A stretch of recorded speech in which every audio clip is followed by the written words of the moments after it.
ఆశ్చర్యకరుడు, ఆలోచనకర్త, బలవంతుడైన దేవుడు, నిత్యుడగు తండ్రి, సమాధానకర్త యొక్క అధిపతి, మన ప్రియ ప్రభు అయిన నజరేయుడైన యేసుక్రీస్తు ప్రశస్త నామంలో మీ అందరికీ శుభములు, వందనాలు తెలియజేస్తున్నాను. అందరూ బాగున్నారా అండి? మీరందరూ కూడా క్షేమంగా ఉన్నారని, దేవుని కృపలోను దేవుని ప్రేమలోను వర్ధిల్లుతున్నారని, విశ్వాసం నుంచి విశ్వాసంలోనికి, ప్రేమ నుంచి ప్రేమలోనికి, మహిమ నుంచి మహిమలోనికి వర్ధిల్లుతున్నారని నేనైతే రూఢిగా దేవుని అందు విశ్వసిస్తున్నాను. ఈరోజు మనందరం కూడా వాక్యముని ధ్యానించుకుందాం. మనందరం కూడా సిరీస్ ఆఫ్ సర్మన్స్ను చూస్తూ ఉన్నాం. మనము వాల్యూమ్ 1లో అంత్య దినాల్లో సంఘం అనేటువంటిది ఏ విధంగా పరిపాలన చేయబోతుంది అనేటి ప్రవచనాత్మక సందేశాన్ని మనం చూసాం.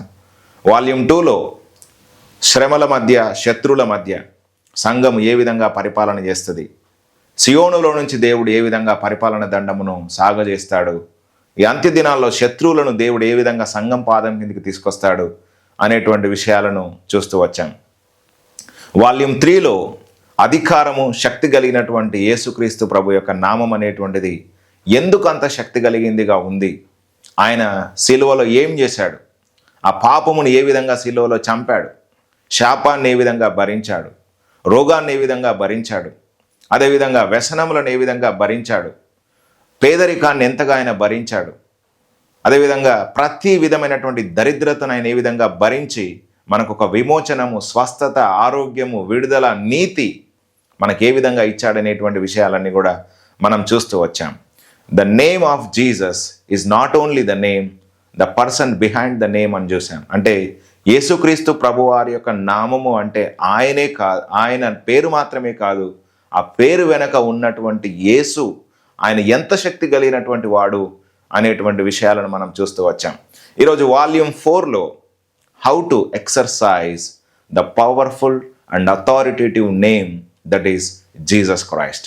యేసుక్రీస్తు ప్రభు యొక్క శక్తి గల, అధికారము కలిగినటువంటి నామములో ఏ విధంగా మనం ఆపరేట్ చేయాలి అంటే, ఈరోజు మన ముందు సవాళ్ళు ఉన్నాయి, రోగాలు ఉన్నాయి, ఇబ్బందులు ఉన్నాయి, సమస్యలు ఉన్నాయి, దురాత్మలు ఉన్నాయి, మాంత్రిక శక్తులు ఉన్నాయి, లేకపోతే దరిద్రత ఉంది, ఎంతోమంది శత్రువులు ఉన్నారు.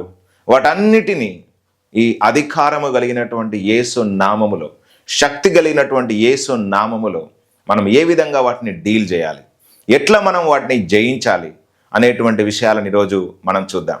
యేసుక్రీస్తు ప్రభువారు మరణాన్ని గెలిచి తిరిగి లేచిన తర్వాత తండ్రి యొద్దకు వెళ్ళేటప్పుడు ఆయన ఒక మాట చెప్పాడు శిష్యులతో. ఏమని అన్నాడంటే, మత్తయి సువార్త 28వ అధ్యాయం 18వ వచనంలో కనుక చదివితే అక్కడ ఏమని రాయబడి ఉంటుందంటే, భూమి మీదను పరలోకమందును నాకు సర్వాధికారం ఇవ్వబడి ఉన్నది అంటాడు. చూడండి, he has the authority and power over this earth and heavens. పరలోకములోను అదేవిధంగా భూమి మీదను ఆయనకి ఏముందంట? సర్వాధికారం ఉన్నది. మన మొదటి పేతురు పత్రిక 3వ అధ్యాయం చివరి వచనంలో చదివితే, ఆయన పరమునకు హెచ్చించబడి దూతల మీదను అధికారుల మీదను ప్రభుత్వము చేయుచున్నాడు, ఆయన తండ్రి కుడి పక్కన కూర్చున్నాడు అని చెప్పేసి రాయబడి ఉంటుంది. అదేవిధంగా మన ఫిలిప్పీలకు రాసిన పత్రిక 2వ అధ్యాయం 5వ వచనం నుంచి 11వ వచనం వరకు చదివితే కనుక, యేసుక్రీస్తు ప్రభువారు దాసుని స్వరూపాన్ని ధరించుకొని తను తాను రిక్తునిగా చేసుకొని శిలువ మరణం పొందినంతగా ఆయన తన్ను తాను తగ్గించుకున్నందువలన యేసుక్రీస్తు ప్రభువారిని తండ్రి అయినటువంటి దేవుడు అందరికంటే హెచ్చించాడని, ప్రతి నామము కంటే పైనామముని ఇచ్చాడని, ప్రతి వాని మోకాలు యేసు నామములో వంగునట్లుగా, ప్రతి వాని నాలుక యేసే ప్రభు అని ఒప్పుకొనున్నట్లుగా అన్నిటికంటే పైన ఆయనను హెచ్చించాడనేటువంటి విషయాన్ని అక్కడ పౌలు జ్ఞాపకం చేస్తూ ఉంటాడు. ఎఫెసీయులకు రాసిన పత్రిక 1వ అధ్యాయం చివరి వచనాల్లో కూడా మనం చూస్తే 18, 19, 20, 21 వచనాలు కనుక మనం చదివితే అక్కడ యేసుక్రీస్తు ప్రభువును తండ్రి అయినటువంటి దేవుడు తన శక్తి చేతను, తన బలాతిశయము చేతను అందరికంటే హెచ్చుగా హెచ్చించి పరలోకమందు తన సింహాసనమందు కూర్చుండబెట్టుకొని సమస్తమును కూడా ఆయన పాదముల క్రింద ఏ విధంగా ఉంచాడనేటువంటిది అక్కడ జ్ఞాపకం చేస్తూ ఉంటాడు. యేసుక్రీస్తు ప్రభువుకు సమస్తమును అప్పగించడం మాత్రమే కాకుండా సంఘములు ఆయన శరీరముగా ఉందని, ఆ సంఘము పాదముల క్రింద సమస్తము కూడా లోపరిచాడని చెప్పేసి అక్కడ జ్ఞాపకం చేస్తూ ఉంటాడనమాట. అంటే చూడండి, ఈరోజు దేవుడు, తండ్రి అయినటువంటి దేవుడు యేసుక్రీస్తు ప్రభువును అన్ని నామముల కంటే పైనామముగా హెచ్చించి సర్వాధికారం ఆయనకిచ్చి ఈరోజు సంఘముకు ఆయన శిరస్సుగా ఉండి మన పాదముల క్రింద సమస్తాన్ని కూడా లోపరచాలనే ఉద్దేశముతో ఈరోజు తండ్రి అయినటువంటి దేవుడు ఎదురు చూస్తున్నాడు అనేటువంటిది మనందరం కూడా చూస్తూ వచ్చాం. చాలాసార్లు కూడా నేను ఈ వాక్యాలన్నీ కూడా బోధిస్తూ వచ్చాను. సరే, మరి ఈరోజు ఈ శక్తి కలిగిన, అధికారము కలిగినటువంటి, ప్రభుత్వము సామర్థ్యం కలిగినటువంటి యేసుక్రీస్తు ప్రభు యొక్క నామమును మనం ఎట్లా ఆపరేట్ చేయగలుగుతాం? దానికి క్వాలిఫికేషన్స్ ఏంటి? మనము చాలాసార్లు కూడా యేసు నామములో రోగమా పో అంటే పోవాలి, కానీ పోవట్లేదు. లేకపోతే సాతాన వెళ్ళుమా అంటే వెళ్ళట్లేదు. లేకపోతే సమస్యలు లోబడట్లేదు, అనారోగ్యంలో లోబడట్లేదు, శత్రువులు లోబడట్లేదు. ఈ శక్తి కలిగినటువంటి యేసు నామమును దేవుడు మనకి ఇచ్చినప్పటికీ కూడా దాని ద్వారా మనము అసాధారణమైనటువంటి కార్యములు ఎందుకోసం చేయలేకపోతున్నాం? మరి ఎక్కడైనా లోపము అనేటువంటిది ఉందా అని గనక ఒకవేళ ఆలోచన చేస్తే, ఈరోజు నేను 7 విషయాలను మీకు జ్ఞాపకం చేస్తాను. 7 విషయాలు మీరు అర్థం చేసుకున్నప్పుడు తప్పకుండా పరిశుద్ధాత్మ దేవుడు మీతో మాట్లాడతాడని, ఈ రోజు నుంచి మీరు శక్తి కలిగి, అధికారము కలిగి యేసయ్య నామమును వాడుతారని, దాని ద్వారా మీరు ప్రభుత్వము చేస్తారని ఈ భూమి మీద నేనైతే రూఢిగా విశ్వసిస్తున్నాను. ఈరోజు ఈ వాక్యం వింటున్నటువంటి మీ ముందు ఎన్నో సవాళ్ళు ఉండొచ్చు. మీరు ఎన్నో దురాత్మల చేత పోరాడుతున్నారు కావచ్చు, లేకపోతే ఎన్నో రుగ్మతల చేత మీరు పీడించబడుతున్నారు కావచ్చు. వీటన్నిటినీ కూడా శీఘ్రముగా తండ్రి అయినటువంటి దేవుడు, నజరేడైనటువంటి యేసుక్రీస్తు ప్రభువులో మీ పాదం కిందికి తీసుకొస్తాడు. కాబట్టి మీరు విశ్వసించండి. ఒకవేళ విశ్వసించినట్లయితే ఆమెన్ అని టైప్ చేయండి, ఆమెన్ అని చెప్పేసి కామెంట్ చేయండి. సరే, ఈరోజు నేను మొట్టమొదటిగా జ్ఞాపకం చేస్తాను ఏంటంటే, మనము మొదటిగా మనం చూస్తే మొదటి విషయం ఏంటంటే ఫెలోషిప్, సహవాసం.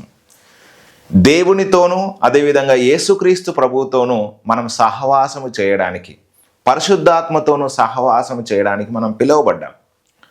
ఏ సహవాసం అయితే ఆదాముతో దేవుడు చేయాలని చెప్పేసి అనుకున్నాడో, ఆ సహవాసం అనేటువంటిది, ఆ కమ్యూనియన్ అనేటువంటిది, ఆ ఫెలోషిప్ అనేటువంటిది ఆదాము పాపము చేసి ఆజ్ఞను అతిక్రమించి పోగొట్టుకున్నాడు. ఏదైనా తోటను దేవుడు నిర్మించి అందులో నరునితో దేవుడు చల్లపూట సంచరించాడంట. మనము ఆదికాండము 2వ అధ్యాయం 3వ అధ్యాయాల్లో కనుక మనం చదివితే ఆయన వారితో పాటు నివసించాడు, వారితో మాట్లాడాడు, వారితో సంచరించాడు, వారిలో జీవించాలని చెప్పేసి అనుకున్నాడు, వారితో ముచ్చటించాలని చెప్పేసి అనుకున్నాడు. అయితే మానవుడు ఆజ్ఞను అతిక్రమించి పాపము చేసి దేవునికి వేరైపోయాడు, దేవునికి దూరస్తుడయ్యాడు. దేవుని యొక్క ఆత్మలో నుంచి, దేవుడు తనకిచ్చినటువంటి ఆ యొక్క గొప్ప ఆధిక్యత నుంచి సపరేట్ చేయబడ్డాడు. తర్వాత దీన్ని రీస్టోర్ చేయడానికి యేసుక్రీస్తు ప్రభువారి భూమి మీదకి వచ్చి ప్రతివాని పాపము కొరకు, ప్రతివాని దోషం కొరకు, ప్రతివాని వ్యసనం కొరకు ఆయన సిలువలో తన ప్రాణాన్ని అర్పించి తండ్రి కుడి పార్శ్వమున కూర్చుండి మనందరిలో నివసించడానికి పరిశుద్ధాత్మను దేవుడు మనకు అనుగ్రహించాడు. ఈరోజు పరిశుద్ధాత్మను మనం కలిగి ఉన్నాం. ఎవరైతే యేసుక్రీస్తును ప్రభువుగా, రక్షకుడుగా అంగీకరించారో వారందరి హృదయాల్లోనికి పరిశుద్ధాత్మను దేవుడు పంపించి ఆ పరిశుద్ధాత్మ చేత వారిని ముద్రించాడు. ఎటర్నల్ రిడమ్షన్గా, అంటే విమోచన శాశ్వత కాలం ఉండడానికి ఒక గుర్తుగా, ఒక సీల్గా, ఒక బయానాగా ఆయన మనకు ఈ యొక్క ఆత్మను అనుగ్రహించి ఉన్నాడు. సరే, మరి ఇప్పుడు ఈరోజు దేవునిలో ఉన్నటువంటి మనము, యేసుక్రీస్తు ప్రభు యొక్క పేరును పెట్టుకున్నటువంటి మనము, యేసుక్రీస్తు ప్రభును ధరించుకున్నటువంటి మనము, పరిశుద్ధాత్మను పొందుకున్నటువంటి మనము ఆయనతో ఎంత సహవాసం చేస్తున్నాం అనేది చాలా ప్రాముఖ్యమైనటువంటి విషయం. దేవుడు కోరుకుంటున్నాడు ఎట్లా ఉండాలి అంటే, ఆ సహవాసం అనేది అన్యోన్య సహవాసము కలిగి ఉండాలంటున్నాడు. ఉదాహరణకు చూడండి, భార్య భర్తను కనుక మనం చూస్తే వాళ్ళు అన్యోన్యంగా ఉంటారు, అన్యోన్య సహవాసం కలిగి ఉంటారు. ఒక ఇంట్లో కనుక భార్య భర్తలు అనేది ఒకవేళ వాళ్ళు మాట్లాడుకోలేరు అనుకోండి, ఒకరి ఆలోచనలు ఇంకొకరికి చెప్పకుండా, ఒకరి కష్ట సుఖాలు ఇంకొకరికి చెప్పకుండా ఆ ఇంట్లో ఏదో ఉన్నారనుకోండి, వారిని దంపతులు లేకపోతే భార్యాభర్తలు అని చెప్పేసి అనరు. ఏదో పేరుకు మాత్రమే భార్యగా ఉంది, పేరుకు మాత్రమే భర్తగా ఉన్నాడు, కానీ వారు నిజమైనటువంటి అన్యోన్యంగా వారు జీవించట్లేదు అని మనం చెప్తాం. దేవుడు అట్లాంటి అన్యోన్యత కోరుకోవట్లేదు. ఎట్లా ఉంటారండి భార్యాభర్తలు అంటే? అన్యోన్యంగా ఉంటారు.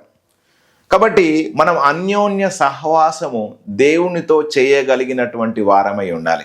అన్యోన్య సహవాసం అని అంటే దేవునికి చెప్పకుండా నువ్వేం చేయవు, దేవుడు నీకు చెప్పకుండా ఆయన ఏం చేయడు. That is what I'm telling you. ఇది చాలా ప్రాముఖ్యమైనటువంటిది. మనము దేవునితోనూ క్రీస్తుతోనూ సహవాసం చేయడానికి పిలువబడ్డాం. మనం మొదటి యోహాను పత్రిక మొదటి అధ్యాయంలో కనుక చదివితే మనం 3-4 వచనాల నుంచి చదువుకుంటూ వచ్చినట్లయితే ఈ సహవాసము చేయడానికి మనం పిలువబడ్డామంట, ఏర్పరచబడ్డామంట.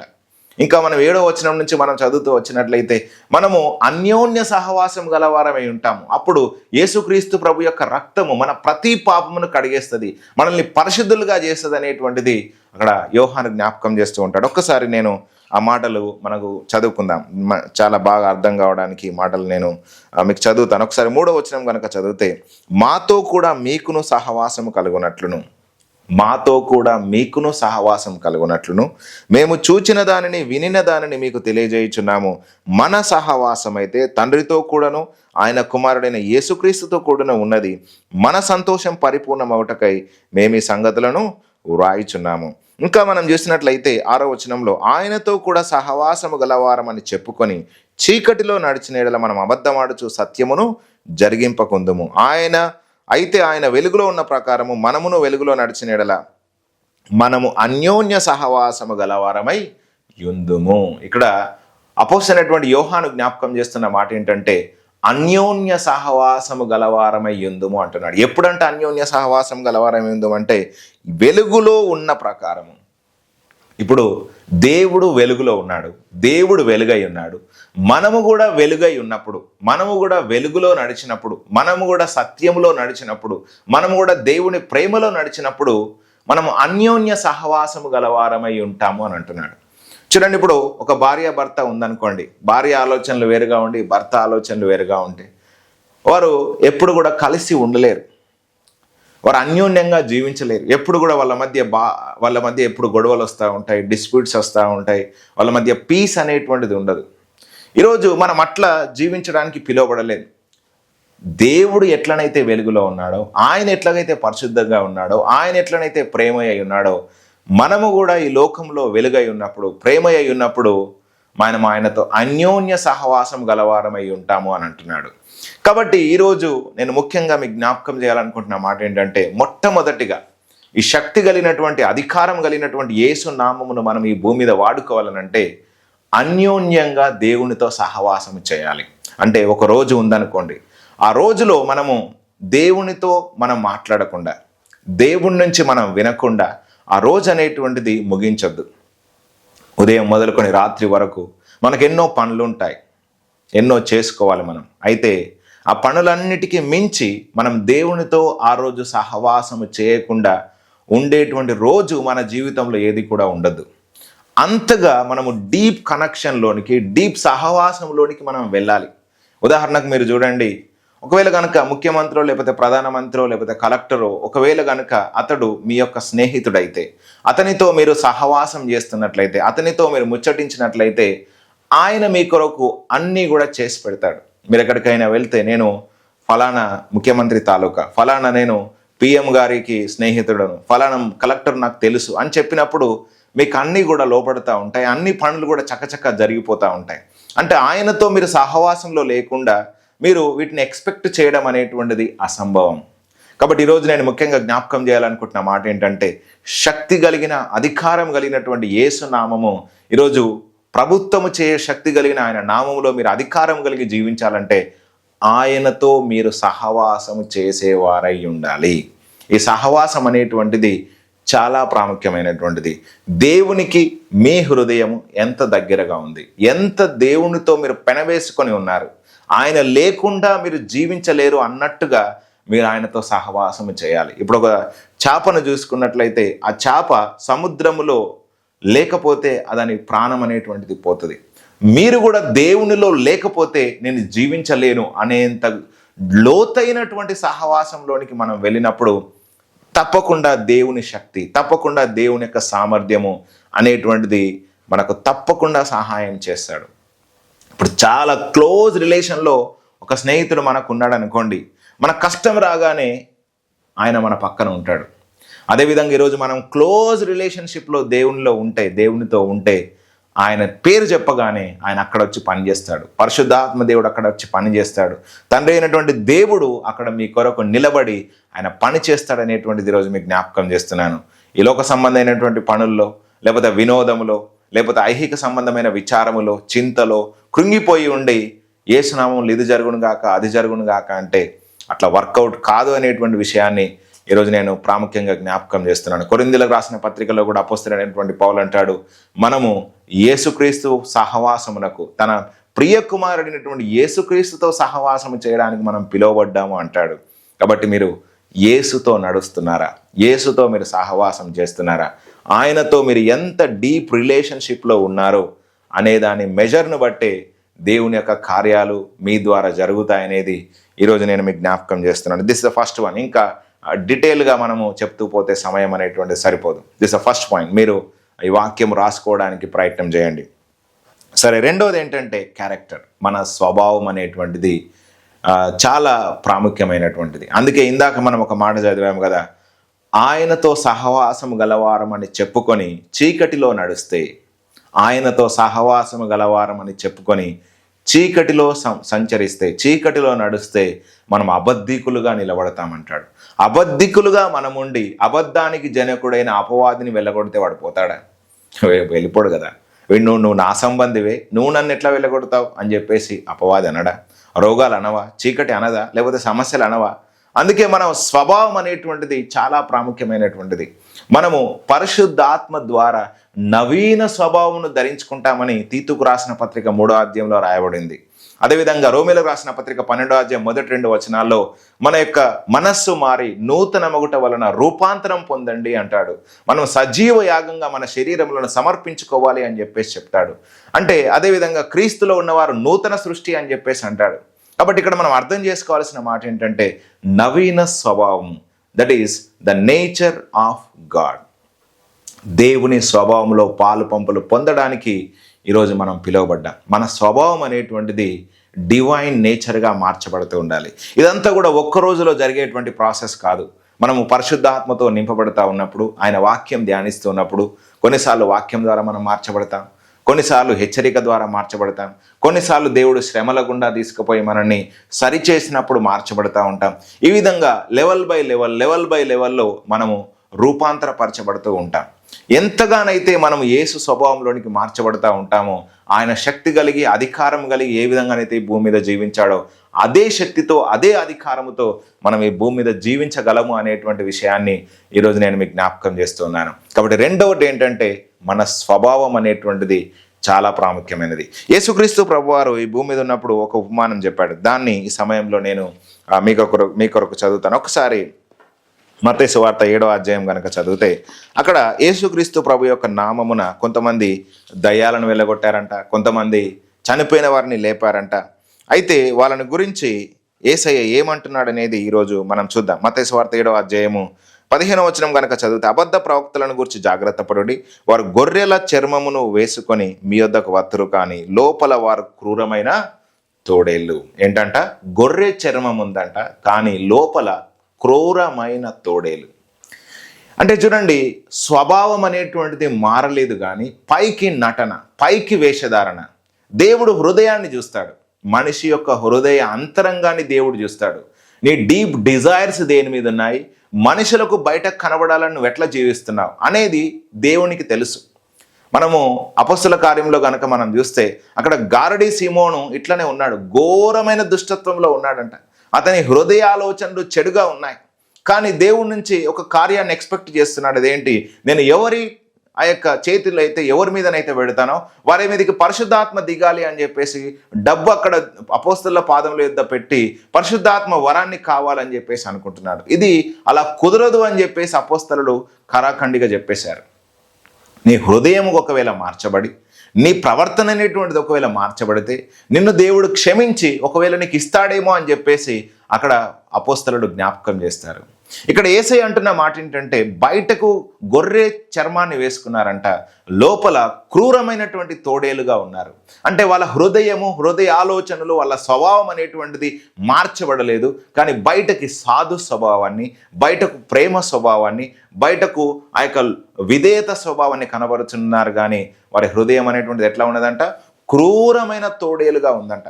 తోడేలు ఏం చేస్తుందండి? ఎక్కడ పట్టి చెరపాలి, ఎక్కడ పట్టి చంపాలి, ఎక్కడ పడద్రోయాలి, ఎక్కడ మోసం చేయాలి, ఎక్కడ అన్యాయం చేయాలి, ఎక్కడ బలాత్కారం చేయాలి, ఎక్కడ కృంగదీయాలి, ఇట్లాంటి ఆలోచనలే తోడేళ్లకు ఉంటాయి.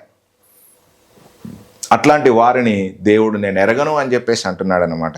ఇంకా మనం చూస్తే వారి ఫలముల వలన మీరు వారిని తెలుసుకొందురు. ముండ్ల పొదలలో ద్రాక్ష పండ్లనైనను పల్లేరు చెట్లను అంజూర పండ్లనైనను కోయుదురా. అలాగునే ప్రతి మంచి చెట్టు మంచి ఫలములు ఫలించును, పనికి మాలిన చెట్లు కాని ఫలమును ఫలించును. మంచి చెట్టు కాని ఫలములు ఫలింపనేరదు, పనికి మాలిన చెట్టు మంచి ఫలములు ఫలింపనేరదు. మంచి ఫలములు ఫలింపని ప్రతి చెట్టు నరకబడి అగ్నిలో వేయబడును. కాబట్టి మీరు వారి ఫలముల వలన తెలుసుకొందురు. ప్రభువా ప్రభువా అని నన్ను పిలిచి ప్రతివాడును పరలోక రాజ్యంలో ప్రవేశింపడు గాని పరలోకమందున నా తండ్రి చిత్త ప్రకారం చేయువాడే ప్రవేశించును. ఆ దినమున అనేకులు నన్ను చూచి ప్రభువా ప్రభువా మేనిము నీ నామమున ప్రవచింపలేదా, నీ నామమున దయ్యములను వెళ్ళగొట్టలేదా, నీ నామమున అనేకమైన అద్భుతములను చేయలేదా అని చెప్పుదురు. అప్పుడు నేను మిమ్మును ఎరగను, అక్రమము చేయువారలారా నా యొద్ద నుండి పొండని వారితో చెప్పుదును. చూడండి, ఇక్కడ యేసుక్రీస్తు ప్రభువారు స్పష్టంగా మాట్లాడుతున్నాడు. నా నామము నేను అద్భుతాలు చేయలేదా, సూచక క్రియలు చేయలేదా, మహత్కార్యాలు చేయలేదా అని చెప్పేసి కొంతమంది నా దగ్గరకు వచ్చినప్పుడు ఆయన అంటున్న మాట ఏంటంటే, మీ స్వభావం అనేటువంటిది మారలేదు, మీ ప్రవర్తన అనేటువంటిది మారలేదు. మీరు బయటకు గొర్రెల్లా ఉన్నారు కానీ లోపల క్రూరమైనటువంటి తోడేలులా ఉన్నారు. ఎవరిని చీల్చాలి, ఎవరిని దోచుకోవాలి, ఎవరిని మోసం చేయాలనేటువంటి ఆలోచనలే మీ లోపల ఉన్నాయి. కాబట్టి నేను మిమ్మల్ని ఎరగను, అక్రమము చేయవారులారా నా యొద్ద నుండి పొండి అని చెప్పేసి అంటున్నాడు అనమాట. కాబట్టి దేవుడు స్వభావాన్ని కోరుకుంటున్నాడు, ఫలాన్ని కోరుకుంటున్నాడు, ఆత్మ ఫలాన్ని కోరుకుంటున్నాడు, పరిశుద్ధాత్మ దేవుడిచ్చేటువంటి నవీన స్వభావాన్ని కోరుకుంటున్నాడు. ఇది మనకు చాలా ప్రాముఖ్యమైనటువంటిది. కాబట్టి నజరేయుడైనటువంటి శక్తి కలిగినటువంటి యేసుక్రీస్తు ప్రభువు నామములో మనం అధికారం కలిగి భూమి మీద జీవించాలనంటే పరిశుద్ధాత్మ స్వభావం మన లోపల ఉండాలి. అందుకే దేవుడు ఇశ్రాయేలు ప్రజలతో ఒక వాగ్దానం చేశాడు. నేను అంత్య దినాల్లో నా ఆత్మను మీ అందుంచి నా స్వభావాన్ని మీ లోపల పుట్టిస్తానన్నాడు. మీలో నుంచి రాతి గుండెను తీసేసి మెత్తని గుండెని ఇస్తానన్నాడు. ఇక మీదట నన్ను విడిచి తిరగకుండా నేను నా ధర్మ విధులను మీ హృదయం అనేటువంటి పలక మీద రాస్తాను అని చెప్పేసి దేవుడు వాగ్దానం చేశాడు. కాబట్టి ఈరోజు మీరు ప్రార్థన చేయాలి, నేనైనా ప్రార్థన చేయాలి. ప్రభువా మీ స్వభావాన్ని నాకు దయచేయండి, సాధు స్వభావాన్ని నాకు ఇవ్వండి, లోబడేటువంటి వినయ స్వభావాన్ని నాకు ఇవ్వండి అయ్యా. కఠినమైన హృదయాన్ని తీసివేయండి, క్రూరమైనటువంటి తోడేలలాగా నటన జీవితాన్ని నాలో ఎంత మాత్రం కూడా ఉండడానికి వీల్లేదయ్యా. నేను మంచి ఫలాన్ని ఫలించేటువంటి ఆ యొక్క అంజూరపు చెట్టులాగా ఉండాలి, మంచి ఫలాన్ని ఫలించేటువంటి ఆ యొక్క జీవితము దేవా నాకు దయచేయండి అని చెప్పేసి ఇక్కడ మనం ప్రార్థిస్తే కనుక దేవుడు తప్పకుండా మనకు సహాయం చేస్తాడనేది ఈరోజు నేను మీకు జ్ఞాపకం చేస్తున్నాను. కాబట్టి మన స్వభావం అనేటువంటిది చాలా ప్రాముఖ్యమైనటువంటిదిగా ఉండాలి. అది ఇంకొక మాటలో మనం చెప్పాలంటే, మనము పేతురు పత్రికలో కనుక చదివితే దైవ స్వభావంలో పాలు పంపులు పొందడానికి దేవుడు అమూల్యములైన అత్యధికములైన వాగ్దానాలు మనకి ఇచ్చాడు. ఏ స్వభావం అండి? దేవుని స్వభావంలో మనం పాలు పంపులు పొందడానికి the divine nature, exact divine nature, దేవుని స్వభావమును మనం ధరించడానికి మనం ఈరోజు పిలువబడ్డాం. కాబట్టి ఎంతగా దేవుని స్వభావములో మనము పాలు పంపులు పొందుతామో అంతగా మనకు పరిస్థితులు లోపడతాయి. దేవునికి అసాధ్యమైనది ఏ విధంగానైతే లేదో అదేవిధంగా మనకు కూడా ఈ భూమి మీద అసాధ్యంగా ఉండదు. ఎప్పుడు అనంటే మనం ఆయన స్వభావంలో పాలు పంపులు పొందినప్పుడు. కాబట్టి కృప వెంబడి కృపను పొందుకుంటున్నాం, ప్రేమ వెంబడి ప్రేమను పొందుకుంటున్నాం, ఆయన వాగ్దానములు అమూల్యములైనటువంటివి పొందుకుంటున్నాం. ఎందుకనంటే ప్రతిరోజు కూడా మనం దేవుణ్ణి అనుభవపూర్వకంగా తెలుసుకోవడానికి, దేవుని స్వభావంలో పాలు పంపులు పొందడానికి ఆయన మనకు అట్టి కృపను అనుగ్రహిస్తున్నాడు. కాబట్టి ఈరోజు మనం నవీన స్వభావాన్ని ధరించుకొని క్రీస్తు యేసు పోలికలోనికి మనం మార్చబడుతున్నప్పుడు ప్రతిదీ కూడా మనకు లోబడుతుంది అనేటువంటి విషయాన్ని నేను మీకు ఈరోజు జ్ఞాపకం చేస్తున్నాను. This is the second one. Third one ఏంటంటే, మూడవది ఏంటంటే నాలుక. This is very very important. చాలామంది కూడా యేసు నామములో ఇది పో అది పో అది పో ఇది పో అంటే ఏది ఎందుకు లోబడట్లేదో తెలుసా? నాలుక అనేటువంటిది చాలా ప్రాముఖ్యమైనటువంటిది. మీ నాలుక మీరు ఎంత కంట్రోల్లో ఉంచుకుంటున్నారు? చూడండి, ఒకసారి యేసుక్రీస్తు ప్రభువారు ఆరోహణమై వెళ్ళిపోయేటప్పుడు లూకాసు వార్త 24:49 అక్కడ ఏమన్నాడు ఆయన? మీరు పైనుంచి శక్తి పొందుకునే వరకు ఎదురు చూడండి అన్నాడు. మనం అపొస్తలుల కార్యం 1:8 మీరు పరిశుద్ధాత్మను పొందుకున్నప్పుడు మీరు శక్తి పొందుకుంటారు అన్నాడు. వాళ్ళందరూ కూడా కలిసి ప్రార్థన చేసినప్పుడు అపొస్తలుల కార్యం 2వ ఏం జరిగిందండి? ఆ పెంతెకోస్తు అనేటువంటి పండగ దినమున పరిశుద్ధాత్మ దేవుడు వారి మీదకి దిగివచ్చి వారికి వాక్ శక్తి అనుగ్రహించాడు. ఏ శక్తి అనుగ్రహించాడంట? వాక్ శక్తి అనుగ్రహించాడు. వారికి వాక్శక్తి అనుగ్రహించినప్పుడు వారు భాషల్లో మాట్లాడుతూ ఉన్నారు. అంటే చూడండి, ఫస్ట్ హోలీ స్పిరిట్ మీకు చేసేది ఏంటంటే మీ టంగును కంట్రోల్లో పెడతాడు. This is powerful sermon. మీకు ఎవరు చెప్పారో చెప్పలేదో నాకు తెలియదు, కానీ ఒక వ్యక్తి దేవుని చేత బలంగా వాడబడుతున్నాడంటే ఆయన టంగు కంట్రోల్లో ఉంటుంది. టంగు కంట్రోల్లో లేకుండా నేను ప్రాఫిట్ను, నేను ఇవాంజలిస్ట్ను, నేను అపోస్టల్ను, నేను శక్తి కలిగినటువంటి వాడను అని చెప్తే అదంతా కూడా గొర్రె చర్మం వేసుకున్న క్రూరమైన తోడేలు. మాటలన్నీ కూడా అబద్ధాలు మాట్లాడుతూ, పోకిరి మాటలు మాట్లాడుతూ, ఒక్క మాట కూడా దేవునికి అనుకూలమైన మాట మాట్లాడకుండా నేను ఇది అది అని చెప్తే అది దేవుని దగ్గర ఒక వెర్రితనమైనటువంటి ప్రవర్తనగా ఉంటుందన్నమాట. కాబట్టి మొట్టమొదటగా దేవుడు ఒక వ్యక్తిని వాడుకోవాలనంటే ఆయన టంగుతో డీల్ చేస్తాడు. అందుకే యెషయా గ్రంథం 6వ అధ్యాయంలో ఒక గొప్ప దర్శనాన్ని యెషయా భక్తుడు చూసిన తర్వాత అప్పుడు అంటాడు, అయ్యా నేను అపవిత్రమైన పెదవులు గలవాడను, అపవిత్రమైన ప్రజల మధ్య నేను జీవించి వాడను అన్నప్పుడు ఒక బలిపీఠం మీద నుంచి ఒక నిప్పు కణిక తీసుకొచ్చి ఎవరిని ముట్టిందండి? అతని పెదవులకు తలగగానే ఆ పెదవులు ఏమయ్యాయంట? పవిత్రమయ్యాయంట. అతని నాలుక పవిత్రమైంది అని చెప్పేసి అక్కడ మాట్లాడుతూ ఉంటాడు. ఇప్పుడు వెళ్ళు నువ్వు చెప్పడానికి నా సువార్త అంటాడు.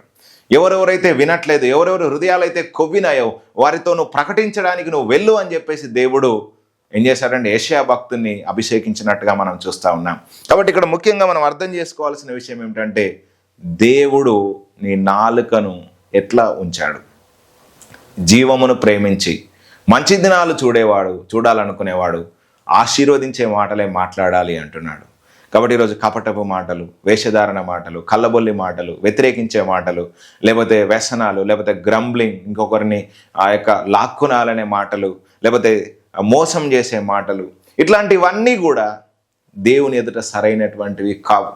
యేసుక్రీస్తు ప్రభువారు మాటలోనూ క్రియలోనూ శక్తి కలిగిన వ్యక్తిగా ఉన్నాడు. ఆయన ఏం మాట్లాడాడో అదే చేశాడు, ఏం చేశాడో అదే మాట్లాడాడు. కాబట్టి ఏం ఎక్కువ మాట్లాడలేదు, ఏం తక్కువ కూడా మాట్లాడలేదు. అందుకే మనము వినుటకు వేగిరపడాలని, మాట్లాడుటకు నిదానించాలని చెప్పేసి యాకోబు పత్రిక 1వ అధ్యాయంలో భక్తుడు జ్ఞాపకం చేస్తూ ఉంటాడు. కాబట్టి the level that you control your tongue, the power also that should be exhibited. అంటే మనం ఎంతగానైతే దేవుని యొక్క శక్తి చేత మన నాలుకను కంట్రోల్లో పెట్టుకుంటామో అంతగా దేవుడు శక్తి కలిగినటువంటి వాడే మన లోపల పనిచేస్తాడు. కాబట్టి విస్తారమైన మాటల్లో దోషం ఉండక మానదు అని చెప్పేసి వాక్యంలో రాయబడింది. కాబట్టి పొద్దున మొదలుకొని రాత్రి వరకు విచ్చలవిడిగా మీరు మాట్లాడుతూ దేవుని పేర ఇది జరగాలి అది జరగాలి అని అంటే ఏం జరగదు. బట్ ఎంత తక్కువ మాట్లాడితే అంత మంచిది. అట్లా అని చెప్పేసి మొత్తానికే మాట్లాడకుండా ఉండడం అని కాదు, కానీ మాట్లాడాలి. ఎంతవరకు మాట్లాడాలో అంతవరకు మాట్లాడాలి. మనం ఎంతవరకు మౌనంగా ఉండాలో అంతవరకు మౌనంగా ఉండాలి. అది చాలా శ్రేయస్కరమైనటువంటిది. కాబట్టి మనం ఒక మాట విడుదల చేస్తున్నామనంటే ద రెల్మ్స్ విల్ యాక్టివేట్. ఆత్మలోకం అనేటువంటిది యాక్టివేట్ అవుతూ ఉంటుంది. చూడండి, దేవుడు మాట్లాడి అన్నిటిని కూడా సృజించాడు. మాటకు సృజించే శక్తి ఉంటుంది. కాబట్టి ఆయన వాక్యము వెల్లడి అగుటతోడనే వెలుగు కలిగేను అని రాయబడి ఉంటుంది. ఆయన మాట బయటకు రాగానే ఏమైందంట? ఆ వాక్యాన్ని నెరవేర్చేటువంటి దూతలు పరిగెత్తుతున్నాయంట. చూడండి, దేవుడు ఒక్కసారే మాట్లాడతాడు, 2 సార్లే మాట్లాడతాడు, అది నరులకు వినబడదు అని చెప్పేసి యోబు గ్రంథంలో కూడా రాయబడి ఉంటుంది. కాబట్టి ఈ విధంగా దేవుడు చాలా తక్కువ మాట్లాడతాడు. ఆయనకు పొద్దాక మాట్లాడుతూ కూర్చుండడండి. కాబట్టి మీకు ఒకవేళ అనుభవం ఉంటే, ఆయనతో పాటు నడిచిన అనుభవం ఉంటే, నువ్వు ఎన్నిసార్లు మాట్లాడమని కోరుకున్నా ఒక్కసారి ఒక మాట అంటాడు, ఇంకా మౌనంగా ఉంటాడు. కాబట్టి ఆయన వలె మనం కూడా ఈ భూమి మీద మన నాలుకను కంట్రోల్లో పెట్టుకోవాలి. యాకోబు పత్రిక 3వ అధ్యాయంలో యాకోబు భక్తుడు అంటాడు, ఎవడైతే నాలుకను కంట్రోల్లో పెట్టుకుంటాడో వారు సర్వ శరీరాన్ని కూడా స్వాధీనంలో ఉంచుకున్నవాడు అవుతాడు అంటాడు. కాబట్టి ఈరోజు మీ నాలుకను మీరు ఎంత స్వాధీనంలో పెట్టుకుంటున్నారు, దాని లెవెల్ను బట్టే మీ యొక్క జీవితంలో దేవుని యొక్క పేరులో మీరు చేసేటువంటి పనులు ఆధారపడుతూ ఉంటాయి. కాబట్టి ఇష్టానుసారంగా ఒకవేళ ఈరోజు కనుక మీరు మాట్లాడుతూ ఉంటే మీ నాలుకను సాధు చేయమని దేవునికి ప్రార్థన చేయండి. దేవుని యొక్క అగ్ని మీ నాలుకను కాల్చాలి. అపోస్తలుల మీద ఏ విధంగానైతే ఆ పెంతెకోస్తు పండుగ దినమున అగ్ని నాలుక దిగిందో, టంగ్స్ ఆఫ్ ఫైర్ అంటాం, అగ్ని నాలుకలు దిగి వారికి వాక్శక్తి ఏ విధంగానైతే అనుగ్రహించబడిందో అదేవిధంగా మీ యొక్క నాలుకకు దేవుని యొక్క అగ్ని తగలాలి. ఆ నాలుకకు అగ్ని తగిలినప్పుడు మీ నాలుక కంట్రోల్ చేయబడాలి. కాబట్టి ఎంత మీరు నాలుకను కంట్రోల్ చేసుకుంటే అంతగా దేవుని యొక్క శక్తి, అధికారం అనేటువంటిది మీ జీవితంలో పనిచేస్తుంది అనేటువంటి విషయాన్ని ఈరోజు నేను మూడవదిగా జ్ఞాపకం చేస్తున్నాను. సరే, నాలుగోది ఏంటంటే ఫెయిత్, విశ్వాసం. విశ్వాసం అనేటువంటిది చాలా ప్రాముఖ్యమైనటువంటిదండి. విశ్వాసం లేకుండా దేవునికి ఇష్టలుగా మనం ఉండలేం. కాబట్టి విశ్వాసం అనేటువంటిది చాలా ప్రాముఖ్యమైనటువంటిది. ఈ విశ్వాసం అనేటువంటిది నీ మీద నీకు, లేకపోతే నీవు ధ్యానించేటువంటి ధ్యానం మీదనో, లేకపోతే నువ్వు ప్రార్థించే ప్రార్థన మీదనో, దీని మీద కాదు. మనం ఉంచాల్సిన విశ్వాసము దేవుని మీద, దేవుని శక్తి మీద, దేవుని కృప మీద మనం విశ్వాసం ఉంచాలి. కాబట్టి దేవుని యందు ఎవరైతే నమ్మిక ఉంచుతారో, దేవుని యందు ఎవరైతే విశ్వాసం ఉంచుతారో, ఈ కొండను చూచి సముద్రంలో వేయబడం అంటే వేయబడుతుంది అన్నాడు యేసయ్య. నా నామమున ప్రార్థిస్తున్నప్పుడు మీరు విశ్వాసం కలిగి ప్రార్థిస్తే ఇవి మీకు లోబడతాయని చెప్పేసి ఆయన అనేక సార్లు కూడా చెప్పి ఉన్నాడు. కాబట్టి విశ్వాసం అనేటువంటిది చాలా ప్రాముఖ్యమైనది. ఒకసారి మనం మార్కు సువార్త 9వ అధ్యాయంలో కనుక చూస్తే, అక్కడ యేసుక్రీస్తు ప్రభు శిష్యులతో శిష్యులు యేసుక్రీస్తు ప్రభుతో ఉన్నప్పుడు ఒక దయ్యం పట్టినటువంటి చిన్న పిల్లవాడిని శిష్యుల దగ్గరికి ఒక తండ్రి తీసుకొస్తాడు. తీసుకొచ్చినప్పుడు వాళ్ళతో కాదు. ఎందుకు కాదు? అప్పటికే యేసుక్రీస్తు ప్రభువారు శిష్యులను అభిషేకించాడు. కానీ వాళ్ళతోని ఈ దయ్యమును వెలగొట్టడం అనేటువంటిది కాలేదన్నమాట. ఎందుకు కాలేదు అనేటువంటి విషయాన్ని యేసుక్రీస్తు ప్రభువారు జ్ఞాపకం చేస్తాడు.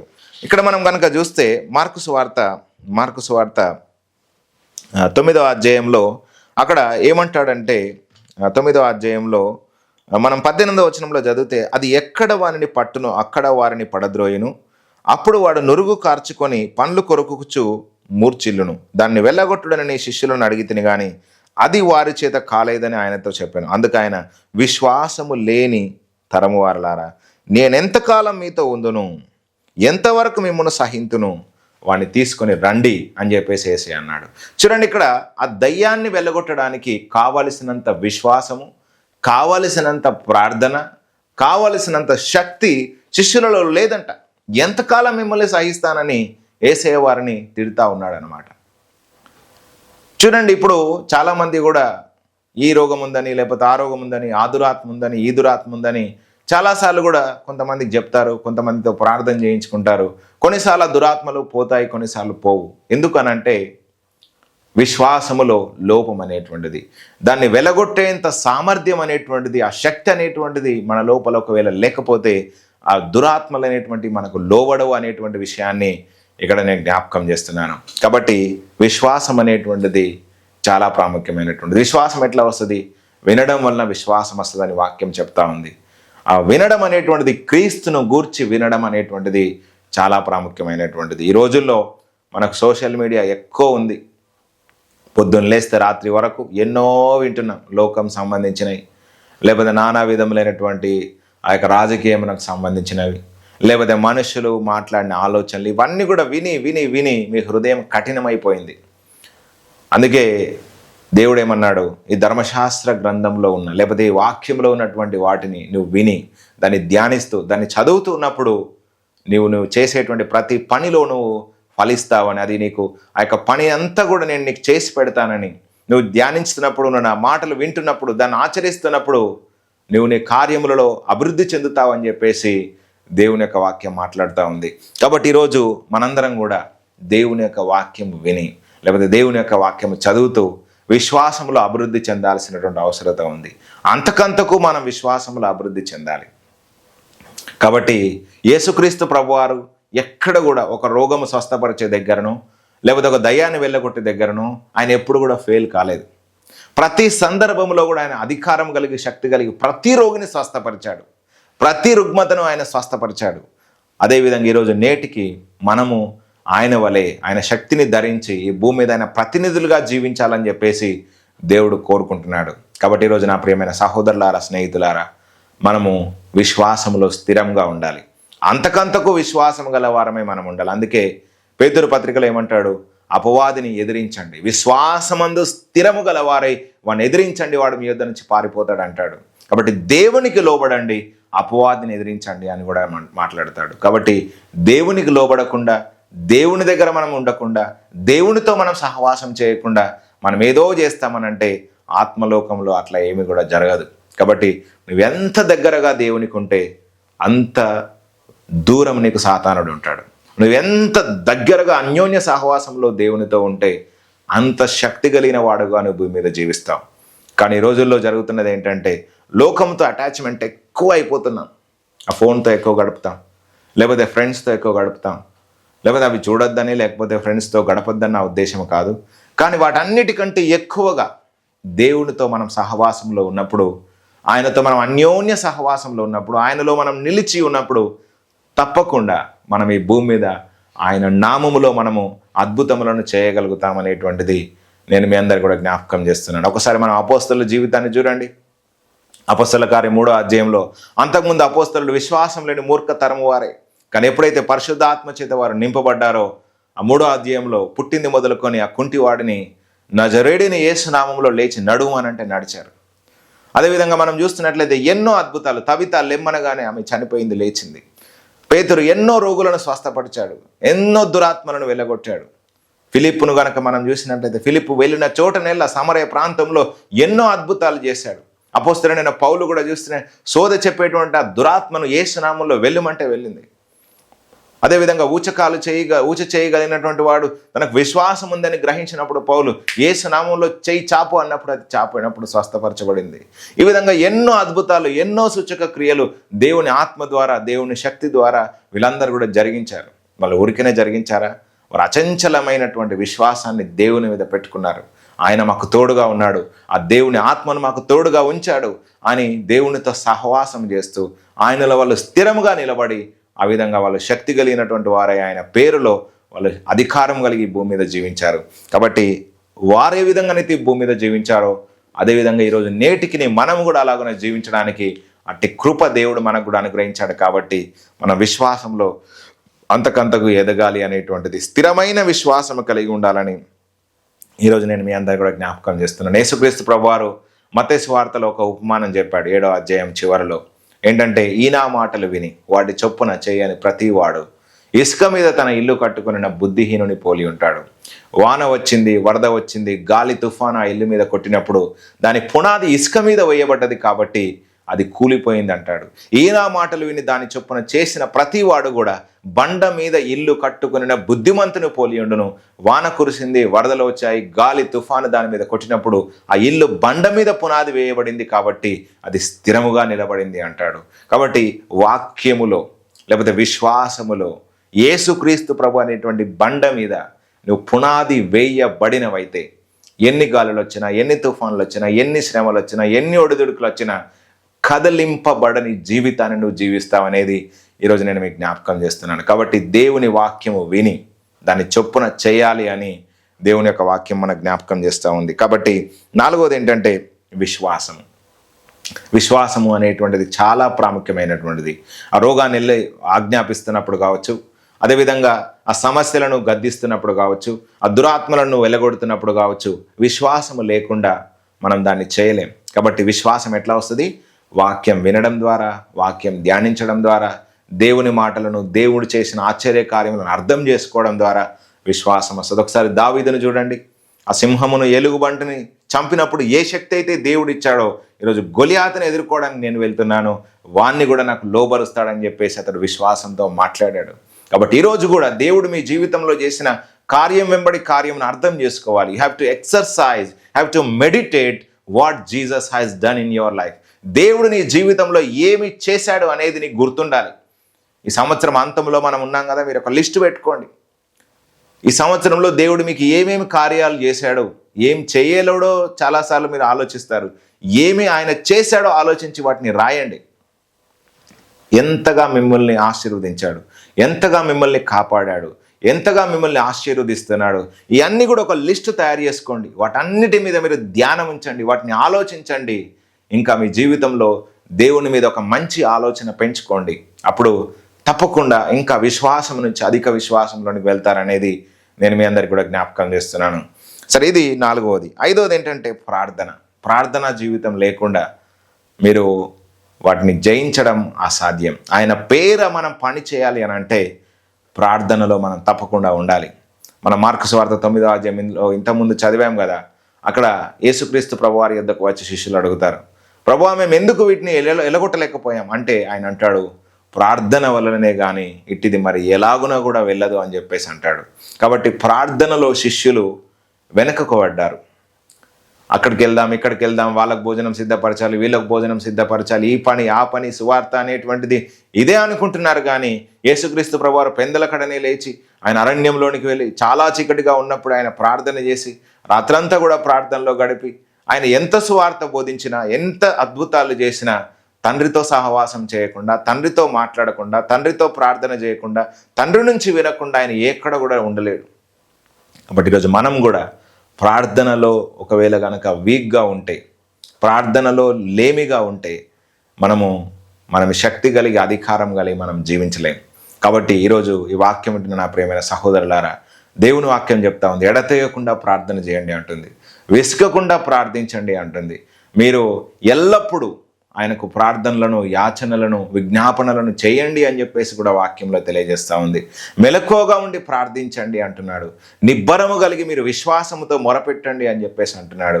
కాబట్టి మనము ప్రార్థనలో, విజ్ఞాపనలో మెలకువగా ఉండాలి. ప్రతిదినం కూడా ప్రార్థన చేయాలి. ప్రతిదినం కూడా దేవునితో మనము గడపాలి. ప్రార్థించడం అంటే మనము దేవుని యొద్ద రీఛార్జ్ అవ్వడం. చాలామంది చూడండి, మీ మొబైల్ ఫోన్ను రీఛార్జ్ చేయకపోతే వాడుకుంటారా? వాడుకోలేరు కదా.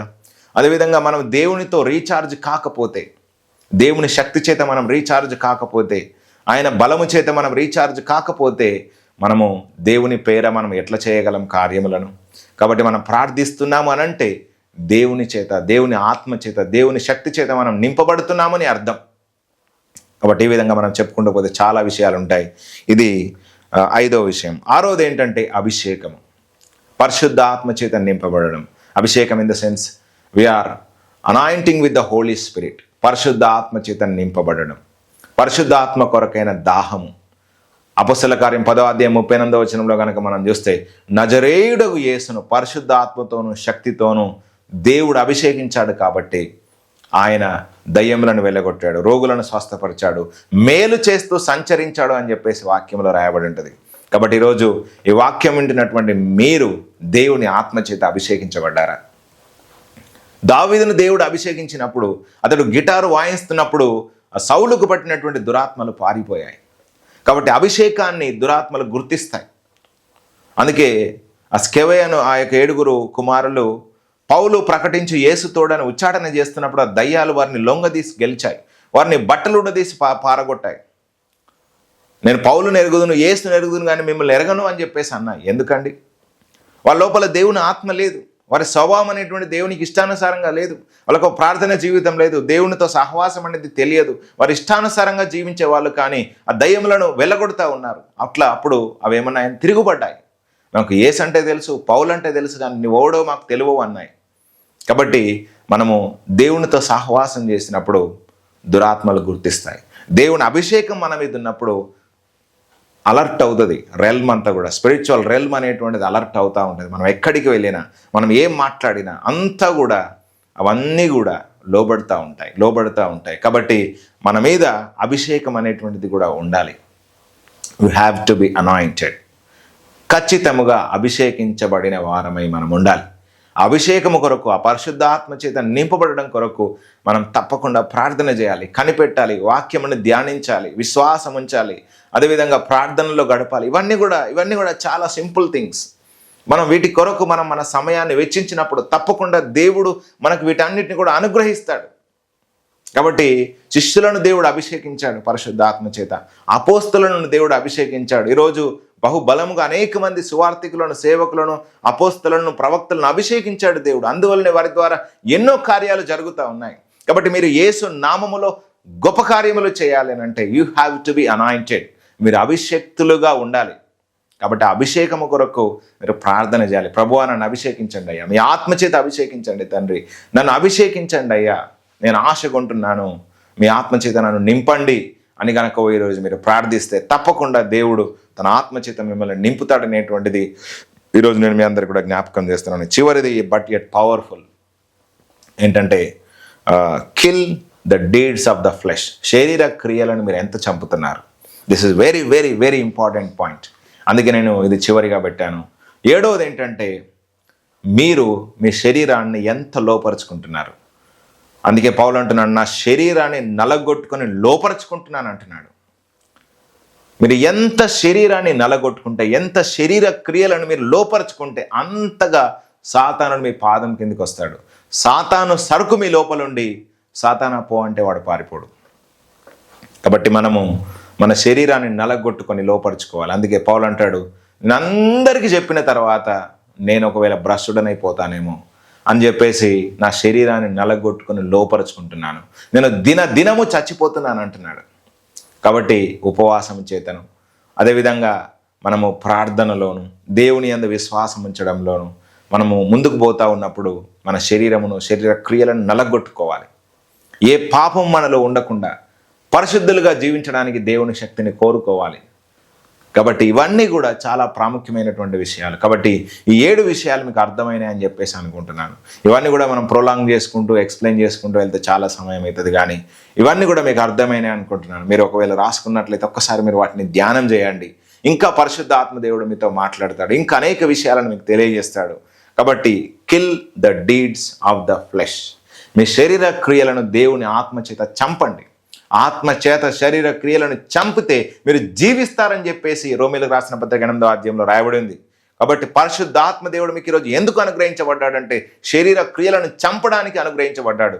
కాబట్టి కోపము, అసూయ, ద్వేషము, కామాతురత, లేకపోతే రకరకాలైనటువంటి భ్రష్టత్వము, లేకపోతే వ్యసనములు, దురాశలు, ఇవన్నీ కూడా చంపడానికి పరిశుద్ధాత్మ దేవుడు నీ లోపల ఉన్నాడు. కాబట్టి పరిశుద్ధాత్మ దేవునికి ఎంత అవకాశం ఇస్తున్నావు? నీ లోపల ఉన్నటువంటి శరీర క్రియలను చంపడానికి ఎంత చోటు ఇస్తున్నావు దేవునికి? కాబట్టి మనము మన శరీరాన్ని లోపరుచుకోవాలి, దాన్ని ఏలాలి. శరీరం అన్నీ కూడా చెప్తుంది, ఇది చేయి, అది చేయు, సుఖాలను కోరుకుంటుంది, ఆశిస్తుంది. ఇవన్నీ కూడా నువ్వు చేసుకుంటూ పోతే ఆత్మలో నువ్వు ఉండవు. అందుకే శిష్యులతో దేవుడు అన్నాడు, ఆత్మ సిద్ధమే కానీ శరీరం బలహీనం అన్నాడు. వాళ్ళు ఎందుకు ఆ టెంప్టేషన్లో పడిపోయారు, ఎందుకు శోధనలో పడిపోయారని అంటే శరీరాన్ని ఏసయ్యేలాగా తొక్కి పట్టలేకపోయారు. మన శరీరంలో ధనాశ ఉంటుంది, దురాశలు ఉంటాయి, శరీరాశ, నేత్రాశ, జీవగుడంబము, అవన్నీ కూడా సుఖ నివాసం చేస్తూ ఉంటాయి. వాటిని అణిచి వేయకపోతే నీలో నుంచి ఆత్మస్వభావం అనేటువంటిది బయటకు రాదు. ఒకవేళ అణిచి వేయకపోతే అపవాదినికి సంపూర్ణంగా లోబడలేడు. కాబట్టి ఈరోజు నేను ప్రాముఖ్యంగా జ్ఞాపకం చేసే మాట ఏంటంటే, చివరిగా kill the deeds of the flesh. నీ శరీర క్రియలను చంపై. ఏ దురాశ ఉన్నా, ఈరోజు తాగుడుకు బానిసైనా, లేకపోతే నానా విధములైన బలహీనతలున్నా, స్మోకింగ్ అలవాటున్నా, లేకపోతే పార్నోగ్రఫీకి నువ్వు అలవాటు అయి ఉన్నా, లేకపోతే నానా విధములైనటువంటి ఆలోచనలు, దురాలోచనలు నీ మనసులో ఉన్నా, వాటన్నిటి నుంచి దేవుడు నిన్ను విడిపిస్తాడు. దేవుని కృప నీకు సరిపోతుంది వాటి నుంచి బయటకు రావడానికి. కేవలం నువ్వు అడగాల్సిందల్లా ఒకటి, దేవా ఈరోజు ఇట్టి బలహీనతలు నాలో ఉన్నాయి, నాకు సహాయం చేయండి. అందుకే 1 యోహాను పత్రిక 3వ అధ్యాయం 20వ వచనంలో అంటాడు యోహాను భక్తుడు, మీ హృదయం మీ మీద నేరారోపణ చేయకపోతే మీరు దేవుని ఎదుట ధైర్యంగా ఉంటారంటాడు. కాబట్టి మీ మనస్సే మీ మీద నేరారోపణ చేస్తే, ఇది నువ్వు ఇట్లా చేసావు, అట్లా చేసావు, ఇట్లా చేసావు అని నీకు చెప్తా ఉంటే నువ్వు ఏ విధంగా ధైర్యంగా అపవాదిని ఎదుర్కోగలవు? కాబట్టి దేవునికి లోబడడం అంటే నీ శరీరాన్ని సజీవ యాగంగా సమర్పించుకోవడం, ఆయన ఎదుట నిన్ను నువ్వు కుమ్మరించడం. అప్పుడు దేవుడు తన శక్తి చేత నిన్ను నింపి ఆయన బలమైన సాధనంగా నిన్ను వాడుకుంటాడు. అప్పుడు నువ్వు ఆయన నామములో చెప్పిన ప్రతిదీ కూడా లోబడుతుంది. రోమీయులకు మనం మార్కు సువార్త 16వ అధ్యాయంలో నా నామమున దయ్యములను వెలగొట్టెదరు అన్నాడు. నా నామమున మీరు రోగములను స్వస్థపరుస్తారన్నారు. నా నామమున మీరు కొత్త భాషలు మాట్లాడతారు. నా నామములో మీరు ఏమి చేసినా, మరణకరమైనది ఏది త్రాగినా మీకు హాని చేయదు అన్నాడు. కాబట్టి అంత శక్తి, అంత అధికారమును ఈరోజు దేవుడు మనకి ఇచ్చి ఉన్నాడు. కాబట్టి అపోస్తలుడైన పౌలు వలె, పేతురు వలె, ఆది అపోస్తలుల వలె ఈరోజు నేడు మనము కూడా అన్నిటినీ జయించి లోపరుచుకొని మనం ఏలేంత సామర్థ్యమును, అట్టే శక్తి కలిగినటువంటి యేసుక్రీస్తు ప్రభు యొక్క నామమును ఈరోజు మనకు అనుగ్రహించి ఉన్నాడు. కాబట్టి 7 విషయాల ద్వారా మనం చూస్తూ వచ్చాం కదా. కాబట్టి how to exercise the authoritative name of Jesus Christ. యేసుక్రీస్తు ప్రభు యొక్క నామములో మీరు ఇవన్నీ కూడా చేసి చూడండి. ఒక వారం రోజులు చూడండి, ఒక నెల రోజులు ప్రాక్టికల్గా చూడండి. అప్పుడు మీరు మాట్లాడుతున్నప్పుడు ఏం జరుగుతుంది మీరే చెప్తారు సాక్ష్యం నాకు. ఇవన్నీ కూడా ప్రాక్టికల్గా నేను సేకరించి, ప్రాక్టికల్గా నా జీవితంలో చూసి మీతో మాట్లాడుతూ ఉన్నాను. దీస్ ఆర్ నాట్ అజంప్షన్స్ ఏమీ చెప్పట్లేదు. ఇవన్నీ కూడా ప్రాక్టికల్గా ప్రూవ్ అయినటువంటి విషయాలు. కాబట్టి మీరు ఈ రోజు నుంచి వీటిని ఆలోచన చేయండి, వీటిని గురించి ధ్యానం చేయండి. మీరు కూడా తప్పకుండా దేవుని చేతిలో బలంగా వాడబడతారు. కాబట్టి ఈ విషయాలన్నీ కూడా మీకు అర్థమవుతున్నాయని చెప్పేసి నేను అనుకుంటున్నాను. దేవుడి మాటలన్నింటినీ కూడా మీ వెనుకడిలో ఆశీర్వదించును గాక. ప్రార్థన చేసుకుందాం. నజరేయుడా యేసయ్యా, మీరు ఇంతవరకు మాట్లాడిన ప్రతి మాటను బట్టి వందనాలు. తన 7 విషయాలను మాతో మాట్లాడి ఉన్నారు. ఈ రోజు నుంచి దేవా ఎవరెవరైతే మీ నామంలో గొప్ప శక్తి కలిగిన అధికారం కలిగిన కార్యములను చేయాలనుకుంటున్నారో వారందరికీ 7 సంగతులను మీరు జ్ఞాపకం చేశారు. కాబట్టి వారు ఆశపడుతుంటుండగా, ప్రార్థిస్తుంటుండగా, కనిపెడుతుంటుండగా దేవా మీ అభిషేకం చేత వారిని నింపి గొప్పగా వాడుకోమని నజరేయుడైన యేసు నామమున ప్రార్థిస్తున్నాము తండ్రి. ఆమేన్. అందరికీ వందనాలండి. దేవుడి వాక్యం ద్వారా మీతో మాట్లాడి ఉన్నాడని నేనైతే విశ్వసిస్తున్నాను. కాబట్టి ఈ రోజు నుంచి మీరు ప్రార్థించండి, కనిపెట్టండి, దేవుని యొద్ద ఆశపడండి. దేవుడు తప్పకుండా ఆయన పేర మీరు గొప్ప కార్యములు చేసేవారిలాగా, ఈ భూమిని తలకిందులు చేసేవారిలాగా ఆయన మిమ్మల్ని తన శక్తి ద్వారా మారుస్తాడు. Thank you for watching. God bless you.